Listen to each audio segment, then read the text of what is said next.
தலைமை வணக்கம். இஸ்ரோ விண்வெளி துறையில் பல்வேறு சாதனைகளை தொடர்ச்சியாக மேற்கொண்டு வருகிறார்கள். அதில் அடுத்த கட்ட சாதனையாக பார்க்கப்படக்கூடியதான் விண்வெளியில் மின்சாரம் உற்பத்தி செய்து மிகப்பெரிய சாதனை இஸ்ரோ படைத்திருக்கிறார்கள்.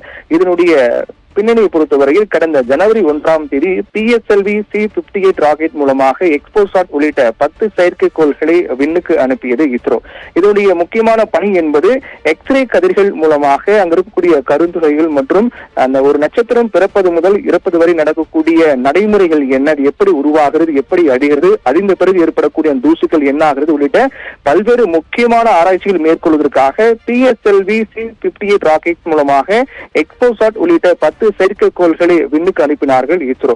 இது இஸ்ரோவுடைய ஆராய்ச்சியில் மிக முக்கியமான ஆராய்ச்சியாக பார்க்கப்படுது. என்றால் இதற்கு முன்பாக இந்த பணியினை ஏற்கனவே அமெரிக்கா மற்றும் ஐரோப்பிய யூனியன் ஆகிய மட்டும் மேற்கொண்டார். அதற்கு பிறகு எந்த ஒரு நாடும் இந்த முயற்சி மேற்கொள்ளவில்லை.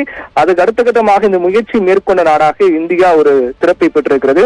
இந்நிலையில் அந்த PSLV C-58 ராக்கெட் மூலமாக அனுப்பப்பட்ட எக்ஸ்போசாட் பொறுத்தவரை கிட்டத்தட்ட பூமியிலிருந்தும் 650 கிலோமீட்டர் தொலைவில் உயரத்தில் அது நிறுத்தப்பட்டது. அந்த நிறுத்தப்பட்ட இந்த எக்ஸ்போசாட் செயற்கைக்கோள் ஆய்வு பணி மேற்கொண்டிருக்கிறது.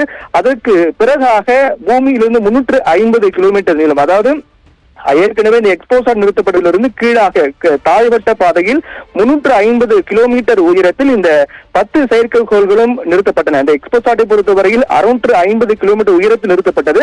அதற்கு தாழ்வட்ட பாதையில் தான் மற்ற செயற்கைக்கோள்கள், அதாவது 350 கிலோமீட்டர் உயரத்தில் தான் நிறுத்தப்பட்டது. அதில் ஒன்றுதான் இந்த FCPS என்று சொல்லக்கூடிய ஒரு செல் விண்ணுக்கு அனுப்பப்பட்டது. இந்த செல் பொறுத்தவரையில் FCPS என்று சொல்லக்கூடிய செல்லை பொறுத்தவரையில் அதில் ஹைட்ரஜன், ஆக்சிஜன் அதில் அனுப்பப்பட்டது. அது அந்த FCPS செல்லில் ஹைட்ரஜன் மற்றும் ஆக்சிஜன் இருக்கக்கூடிய காரணத்தால் இது தூய தண்ணீர் மற்றும் வெப்பம் உருவாவதற்கான சாத்தியக்கூறுகள் இருப்பதற்காகவும் அதை பற்றி ஆய்வு பணி மேற்கொள்வதற்காகவும் இந்த FCPS செல்லில் அனுப்பப்பட்டது. அந்த செல் தற்போது இஸ்ரோ திட்டமிட்டபடி சரியான பணி மேற்கொண்டு விண்வெளியில் மின்சாரத்தை உற்பத்தி செய்து சாதனை படைத்திருக்கிறது. இது மிக மிக முக்கியமான சாதனையாக பார்க்கப்படுகிறது. இந்த ஒரு சாதனை இதற்கு முன்பாக ஏற்கனவே அமெரிக்கா மற்றும் ஐரோப்பிய யூனியன் மட்டும் மேற்கொண்டார்கள்.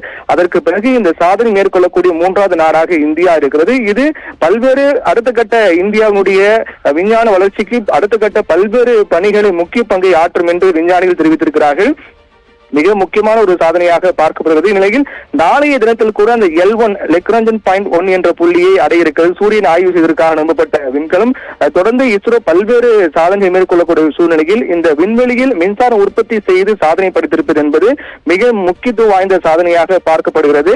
இது வரக்கூடிய அடுத்த கட்ட இஸ்ரோ மேற்கொள்ளக்கூடிய விண்வெளி ஆராய்ச்சியில் பல கட்ட ஆராய்ச்சியில் இதுக்கு மிக முக்கியமாக பார்க்கப்படும். என்றால் பொதுவாக இந்த மின்சாரம் உற்பத்தி செய்யப்படக்கூடிய நிகழ்வு என்பது சூரிய மின் தகடுகள் மட்டுமே அதை பயன்படுத்திதான் மின்சாரம் உற்பத்தி செய்ய முடியும். ஆனால் இந்த FCPS செல் மூலமாக அனுப்பப்பட்ட ஹைட்ரஜன் மற்றும் ஆக்சிஜன் மூலமாக தூய தண்ணீர் மற்றும் வெப்பம் உருவாவதற்கான சாத்தியக்கூறுகள் கண்டறியப்பட்டு அதன் மூலமாக சூரிய மின் தகடுகள் இல்லாமலேயே விண்வெளியில் மின்சாரத்தை உற்பத்தி செய்து இஸ்ரோ ஒரு மிகப்பெரிய முக்கியமான சாதனை படைத்திருக்கிறார்கள். இதனால் இஸ்ரோ விஞ்ஞானிகள் மகிழ்ச்சியோடு இந்த தகவலை அவருடைய எக்ஸல பகுதியில் தெரிவித்திருக்கிறார்கள். இது தொடர்ச்சியாக இஸ்ரோ மேற்கொள்ளப்பட்டு வரக்கூடிய பல்வேறு சாதனையின் தொடர்ச்சியாக இந்த சாதனை அமைந்திருக்கிறது. விரிவான தகவல்களுக்கு நன்றி பிரவீன்குமார்.